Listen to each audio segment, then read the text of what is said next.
is a number of things. It's a foundation, it's a software project, it's a community. And I'm going to be talking about all three of these things. My day job is kind of a community manager sort of position, although I don't pretend to manage the community. And as a result of that, my knowledge of OpenStack is very broad and a little bit shallow. So I'm hoping to give you an overview of how all of this fits together, and then I will defer deep technical questions a little bit further upstream. So OpenStack is about 4 years old now, and it came out of necessity, as do all great open source projects. There were two organizations that were facing similar problems of scale, and those of you that were in my presentation yesterday have heard a little bit of this already. NASA was one of those organizations, and NASA was doing their computing in the Amazon cloud. And one of the things that they were computing on was photographs that they were taking in deep space. The Amazon cloud was limiting them to about 1 terabyte for each of their images. They were getting about 20 terabyte photographs several times a minute from space.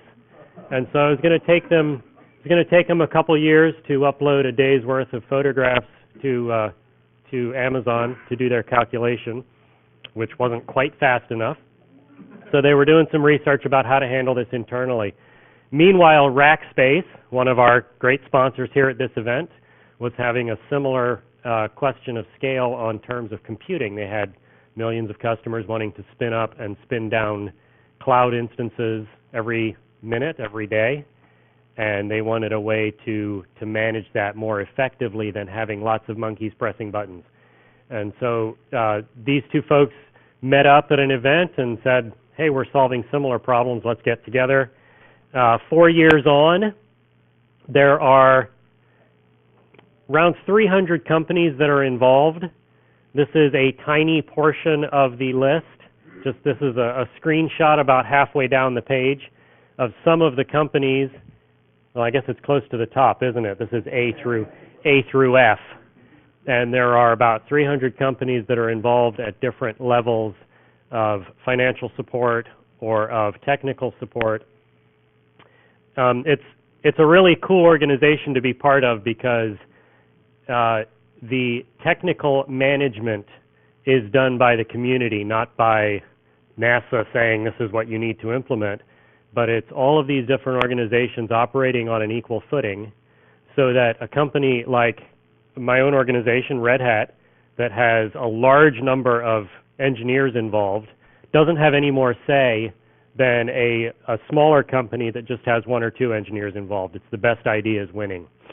So it's a really cool project from an open source perspective. The governance, as I said, it's vendor neutral.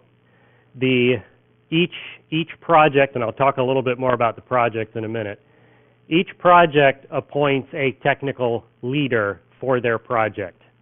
And that's not something that you get for free because you sponsor the foundation. It's elected by the individual communities so that the decisions are made on a technical footing rather than a political footing. Some of the things that the OpenStack Foundation provides are these things. Infrastructure support is kind of a big deal. And toward the end of the talk, I'm going to show you something about the testing infrastructure. The testing infrastructure is absolutely insane. It's so cool. Then there's community manager services. There's a team of community folks led by Stefano Mafuli that do community manager type things for user groups, meetups, and all of the various social media that goes along with that. Stefano's got a full-time job doing that. And then we also have 2 major conferences every year. It's called the OpenStack Summit, and the primary purpose for that is to plan the next release, but there's also a technical content for learning that goes along with that. One of the other aspects of the OpenStack project is this notion of incubation. And so what we're hoping to produce out of OpenStack is a usable system for spinning up a cloud. And so we want to ensure that each part of that stack is reliable. Now, in the early days, there was the compute engine and the storage engine and the networking, and that's all that there was. But as time has gone by, numerous other projects have come along providing other portions of a full cloud solution. And the incubation period ensures that before a project actually becomes part of the official release, it is actually measuring up to the standards of the community as a whole. And one of the cool things about the incubation project is that a year ago, the standards for incubation were considerably raised so that a project had to pass a higher bar. But that wasn't good enough. We actually went back to the projects that had already graduated and said, you need to pass this bar as well. So there's a recertification to ensure that there's no resting on laurels of projects that are already part of that. I'm going to show you some of the projects that are involved in this in a moment. So OpenStack is a stack of different components that provide a cloud infrastructure where you've got compute and storage and networking, and then also there is a dashboard that lets you manage this, and then there's a comprehensive API that lets you manage this. Now, the dashboard's cool for clicking around and launching virtual machines and all that, but in the real world, where you actually have large scale, the API is going to be the way that you're going to manage that. And so the API is the first tier customer in all of these projects. The primary communication is over the API. The dashboard itself is just a thin layer on top of the API, because we assume that everyone is going to be using the API primarily. Now, there's a couple definitions that if you haven't seen these definitions before, it's important to understand what we're talking about when we say cloud. These are the 5 components of the definition of cloud. There's the on-demand self-service, and that means that if I want to launch a virtual machine, I don't have to pick up the phone and talk to somebody. I just have to click a button and it happens. And it happens now rather than 3 months from now when I get manager sign-off. Broad network access means all of this stuff is available via the network. And that might mean your internal network, but it might mean the internet. Resource pooling means that there is a large source of resources that everyone has access to, whether that's hardware or the networking or the storage, and that can be doled out as needed to the various instances. Rapid elasticity is a very important aspect, and this means that you're able to scale up and down on demand, so that you build your infrastructure, and then when Black Friday comes and your sales shoot through the roof, your servers don't crash, they automatically spool up more, but then when you're done, they go away, so you're not continuing to pay for resources once you don't need them anymore. And then finally, there's measured service, and that means the ability to send somebody a bill. This is the metering that says who's using how much when and for what. And so you can bill based on CPU time or storage time or whatever you choose, but that is all being metered as you go. OpenStack is what's referred to as infrastructure as a service. So if you can think about how things were 10 years ago, 15 years ago, you were all the way on the left there. You were responsible for everything from the physical hardware and plugging the cables into it all the way up to the code layer where your web application was running. You were responsible for the whole thing. And as time went by, there were different layers that were available here, all the way up to software as a service, which is where you open up your browser and read your Gmail, and you don't care that there is a smelly, dusty server somewhere that's actually sitting on. OpenStack is at the infrastructure as a service layer, so that the OpenStack is responsible for everything up to the virtualization layer, and then your customers, whether that's paying customers or whether that's the people within your company, they're responsible for the OS layer and everything that's up above that. Platform as a service is something like OpenShift, where you're simply deploying an application and you don't care about the operating system. Another way to look at the cloud world, this is one of the favorite analogies that you see bandied about, is pets versus cattle. Okay, so when you have a pet, it has a name. Its name is Fluffy. And when Fluffy gets sick, you take Fluffy to the vet and you help Fluffy get better. You take care of your servers. Each one is completely different from the others, and so you have to patch them separately. And there's a lot of management involved. And this is appropriate when you're a small organization with 100 servers. The next layer is the cattle server, the cattle analogy here. They have names that don't mean anything except that they're some kind of an ID number. They might refer to, this particular one is a server that's in rack number 1 in my Washington, D.C. facility, and it's got some kind of a ID number on it. When a server gets sick, you throw it away and you replace it with a new one that's exactly the same, because there's no difference between them. Now, sometimes you have pets, in your business, and sometimes you have cattle, and both of these are important, relevant models. But this is the one that OpenStack is more interested in. And, when you have a pet, you teach it specific tricks. Each one of your pets does a particular thing. But when you're an organization like, say, CERN, who is one of our favorite end users, you have 70,000 servers out there that are all responsible for doing data crunching on the numbers that you're getting from your particle accelerator. And if one of them goes down, you don't have the time to make it better. You just spin up a new one. And so spinning up a new one, I'm starting to talk really fast, and I'm going to be done in 20 minutes, and then that's no fun. So spin up a new one generally means that there's something automated. Automation is an important part of OpenStack. There's a component called heat that does orchestration, and it can do things like watch my instances. When the average utilization goes above 30%, spin up another 10. And that all happens automatically and doesn't require any human intervention. So that's kind of some definitions there. Here's how OpenStack itself sort of fits together. Now this is the super simple diagram that I showed some of you yesterday.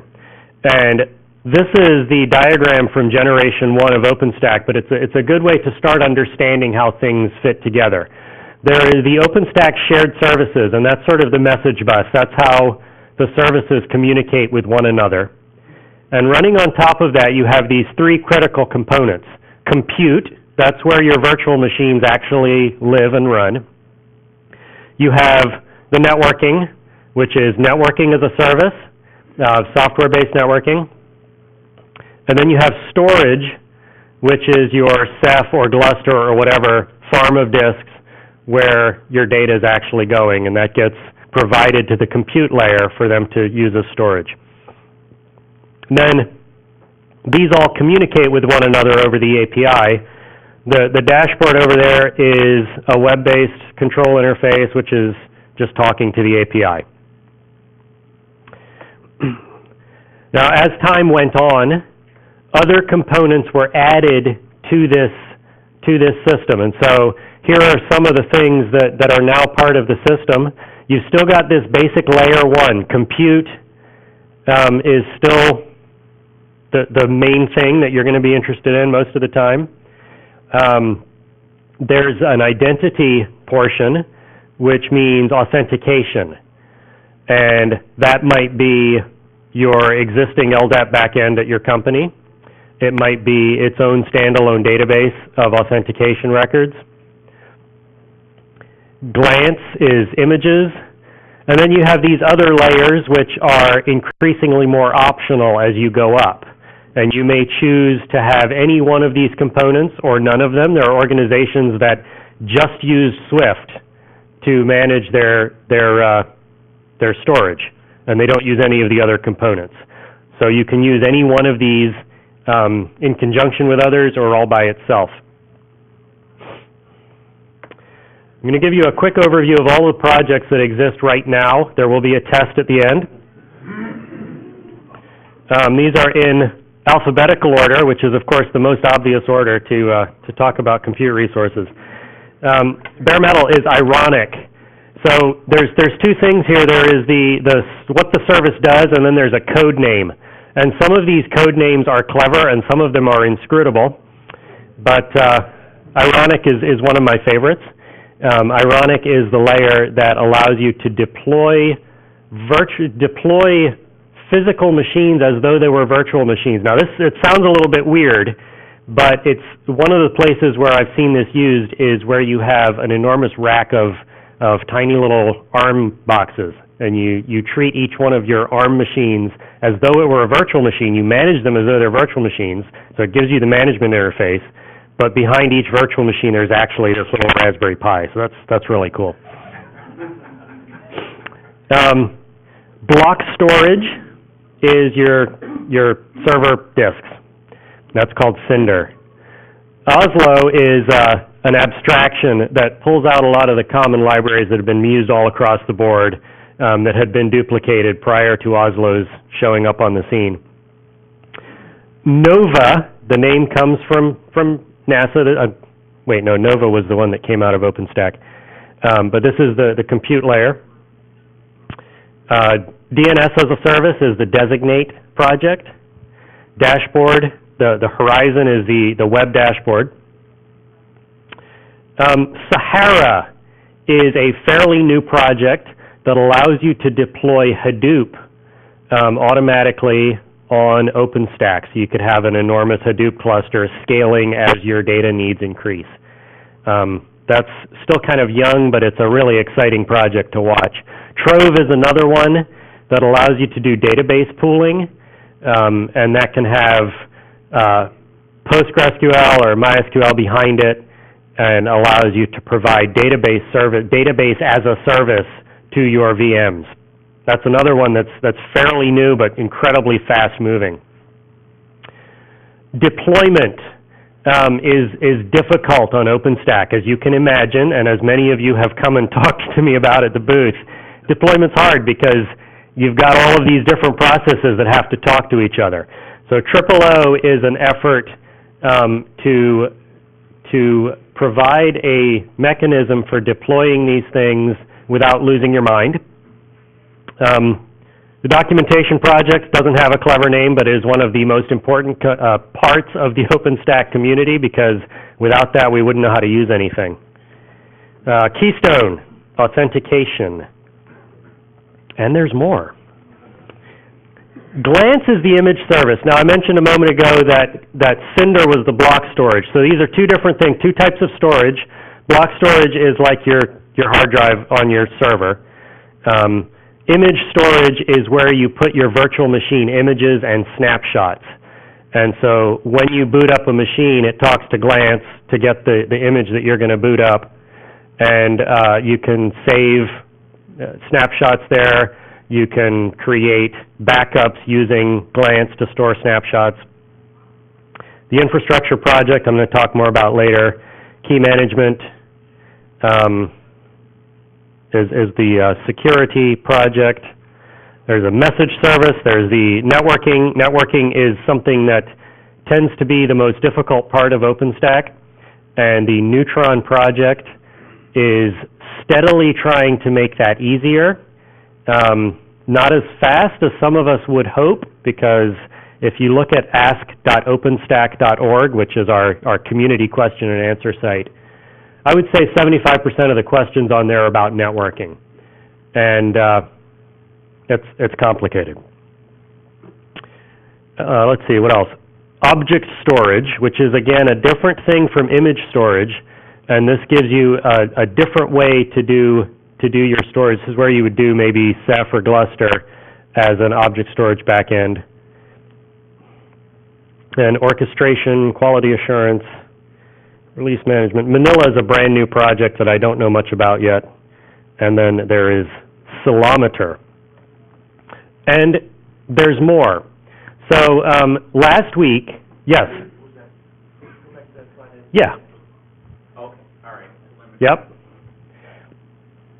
So last week, the technical committee of OpenStack had some meetings and have made some decisions about the future direction of OpenStack. And it's still early days in this, so it's not entirely clear what the implications are going to be. But if you look at this list, you'll notice that there is the official name, networking, and then there's the code name, Neutron. If you read the documentation does not talk about Neutron. It talks about networking. It's the official name, and it's the name that the team calls themselves. But the implication there is, yes? Could you just comment on the name change for message service from Marconi? It was the name change from Marconi to Zakar was a trademark question.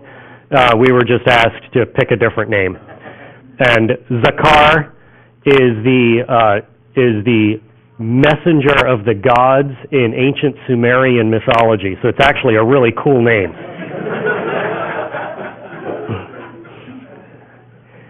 So one of the decisions of the technical committee was that, so I was saying networking implies that there's only one networking project. And if you want to come up with a different networking project, go do it somewhere else.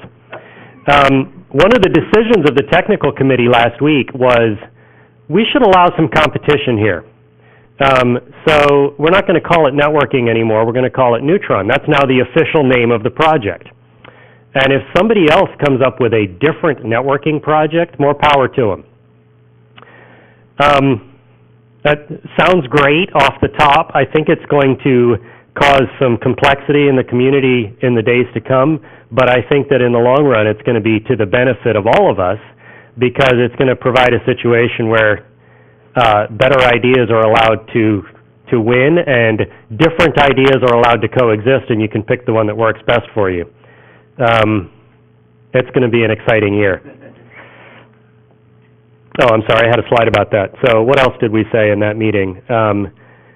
Also, we've got this 6-month release cadence, which means that every one of these 30 projects has to release on the same cadence, which doesn't necessarily make sense to everybody. And so that's something that's being changed as well in the coming months. So we'll see. This will be something to watch. Come to my presentation next year, and you'll see how it turned out. I'm going to talk a little bit more in depth about some of these services within OpenStack. And something to note about all of these services. So DevStack is a tool that's provided by the OpenStack community itself. It's primarily, it came out of the testing team. And so it's focused on testing and development, hence the name, DevStack. It deploys OpenStack directly out of Git. You point it at a particular branch, which is usually the development head, and it deploys directly out of there for testing purposes, so you can see what's broken. But you can also point it at a released branch, and that would allow you to deploy something that should presumably actually work. You run stack.sh, and it does all of this stuff that you can't read from the back, but this is, it's running Puppet scripts that are standing up the various services and getting them to talk to one another. And so you run stack.sh, and 15, 20 minutes later you have this functioning stack, or not, depending on what what branch you're pulling from. And then that allows you to do your development. And then when it's done, it tells you how long it ran. So this one ran in 1688 seconds.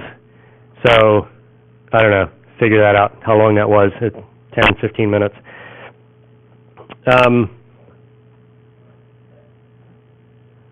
This looks like a misplaced slide. But anyway, this is an instance that's running on something that I deployed out of DevStack. So this just kind of just worked right out of the box. Yes? How do you manage all the logs within your components, what's going on? There's so many services running. You hook into like Logstash, Elasticsearch? You can. Project for logging? Yeah, Elasticsearch has a presentation, I think, at this event about logging with OpenStack. I may be thinking of a different event, but they do have a solution for that, and Logstash has quite a lot of documentation about how to do OpenStack logging through Logstash. And of course, the larger your cloud gets, the more you need something like that, because, yeah. The project that I work on is RDO, and it is specifically packages for CentOS and Fedora and Red Hat Enterprise Linux. And so this is the process for installing that on a CentOS machine. So essentially we provide the Yum repository and a utility called PackStack, which is, again, Puppet modules. But the difference between this and DevStack is that we're packaging stable releases rather than pulling directly out of Git. And so this is hopefully going to work more frequently than DevStack will, but they're very similar approaches. And then, we've also got a community of folks that will commiserate with you when it doesn't work and hopefully walk you through the process of fixing that. And then there are others. Helion has a big booth at this event, and that's another option for deploying and managing OpenStack. Crowbar, I haven't heard much about Crowbar recently, but that was something that was out of Dell. And then Fuel, there's another company called Mirantis, which produces a tool called Fuel, it's pretty slick. It does a lot of auto-discovery of what's out on your network and does Pixie boot and brings up those machines.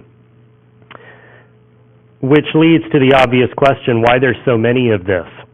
I mentioned earlier that OOO is one of the projects that's focused on deployment. OOO is pretty new, and as OOO matures, maybe the need for all of these third-party deployment tools will diminish. I don't know. We'll see. But there are also lots of local variants. I mean, how many of us anymore fetch the Linux source code and build our own kernels? I'm sure some of you people do. This is the event for it. But most of us deploy a distribution that someone has gone to the trouble to build, and that's what we do at RDO. We're building and testing a distribution so that it takes some of the pain out of that process. Another place where there's quite a bit of competition right now is a management interface for doing multi-cloud management. So, for example, there's ManageIQ that allows you to manage your OpenStack and CloudStack and Amazon and OpenNebula instance from a single management interface.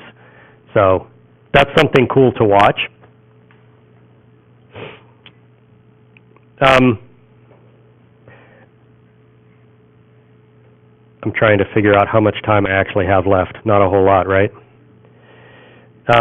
So ask.openstack.org is the place to go when you have difficulty with OpenStack. There are, yes?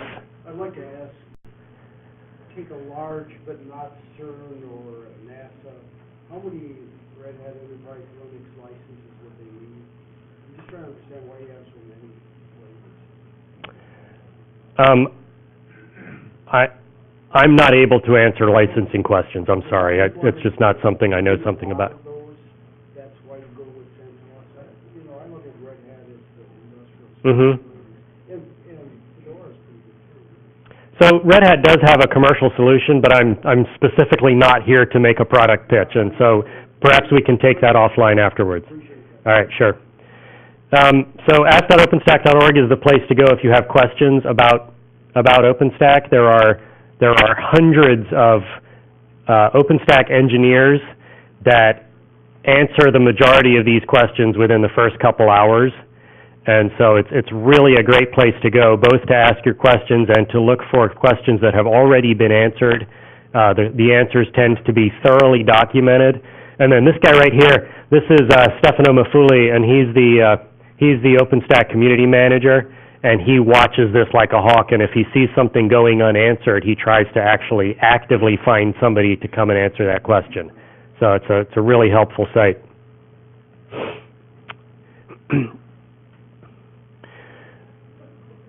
Testing has been a major component of OpenStack, the foundation, from the beginning. The OpenStack Foundation employs a number of full-time testing engineers that do this. And they've developed, so they started out using sort of off-the-shelf CI software, and it wasn't quite good enough, didn't go fast enough for what they needed, and they developed this testing infrastructure called SCaLE. And SCaLE is pretty amazing. Unfortunately, I got this screenshot as we came into the weekend. And so what you see on the left-hand side of the graph is a typical Friday evening load on the servers. Now, I know that that's kind of squinty from the back, but the numbers on the left, at the top left graph, represent how many virtual machines are actually running in the test environment. And this is on a Friday evening. We're running 400 to 500 virtual machines, each of which is executing the test suite. If you get this screenshot a little closer to the middle of the week, it's roughly double this. And at any given time, we are spinning up or killing hundreds of virtual machines that are running the test suite. And so this testing infrastructure is absolutely amazing. Every time that a patch comes in, it gets added to the queue, and every few minutes a new test instance, a new test suite fires off with all of the patches that have come in the meantime. And if one of them fails, the test suite's aborted, and the various people that were responsible for those patches are notified. And this all happens prior to that patch actually being given to the human reviewers that look at the style and the elegance of the solution and so forth. And so we're not wasting people's time working on patches that don't actually do anything, or don't work, rather. So I'm coming to the end of my time, I think. Two more things I want to tell you about real quickly. One is that for those of you that are deeply interested in OpenStack, we have 2 events every year. So far, there has been 1 event in North America and 1 event in the rest of the world each year.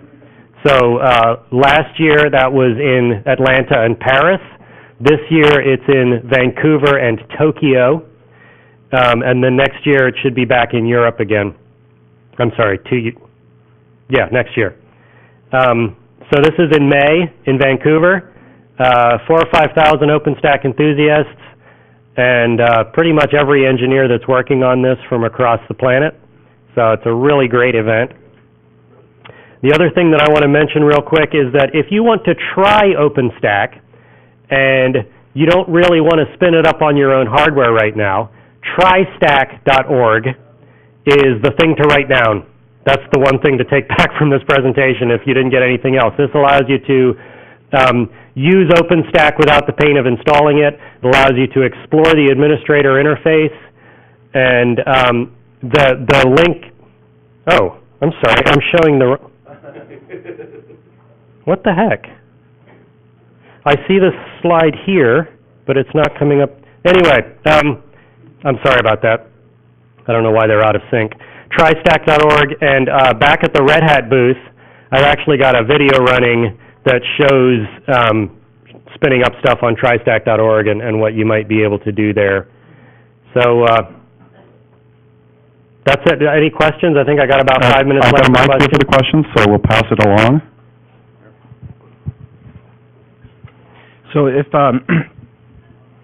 if you build a beautiful OpenStack infrastructure on one of the stable releases, how long do you expect that infrastructure to last for you, where patches are going to continue to come out for it, fixes and things, before you need to build a new one on the newer Okay, so release? what I can tell you as an answer is that each year we do a survey of the user community, and one of the questions that's asked in that survey is, what release are you currently running? And what we typically see is a good 20% are 4 releases back. And so that's only 2 years, and we're still very young, so people do tend to upgrade. But we see some people that are still running bare, which is, I don't know, what are we on now? We're on Kilo now, so that's like 8 releases back. So What's the process like? You typically break out part of your infrastructure and put the new release on that and then migrate slowly with your equipment into the new? yeah, so the migration process can indeed be painful, but you can migrate one piece at a time, as you say. So you could migrate, say, your storage to the latest revision, and there's a backward compatibility for several releases, and so you could run your compute on one version and the other on another. That may cause some problems, but that is typically what people do. They'll upgrade one component at a time. Rich, how would one go about getting guidance and information on the practicalities and actually a strategy to putting OpenStack on a large commercial enterprise? Well, one of the answers would be to come to OpenStack Summit, because there are a lot of case studies that discuss exactly that. Another would be to talk to the various vendors, Red Hat and HP and Mirantis and who am I missing? The Ubuntu folks, and they have consultants that would walk you through that process and even do a proof of concept with you. So that might be one really positive way to do that. Additional questions? Okay, so just to let you guys know, I went to the summit when I was in San Diego, and the summit's like, what, 4 or 5 times bigger than then? Right now? Yeah, we had about 5,000 in Paris. So, I mean, this is pretty big. It's growing tremendously. There's a lot of changes happening. There's a lot of stuff going on. How many of you guys are from LA? Okay, you guys, we've got an OpenStack meetup once a month. Check it out. I should have mentioned join us. Do we have any other OpenStack meetups in your city, other cities besides LA? Yeah, there's no stack meetup in Austin. So Austin, Texas has an OpenStack meetup. We've got Red Hat back there, a gentleman who raised his hand, asked some questions about it. There's 2 in San Francisco. Yeah, there's Orange County where? Had a couple of meetings since we're at it. Okay, awesome. So we got one happening in Orange County. if you go to meetup.com and look for OpenStack, there's 10 or 12 every night somewhere in the world. So thank you all for coming. Come talk to me at the Red Hat booth if you have other questions.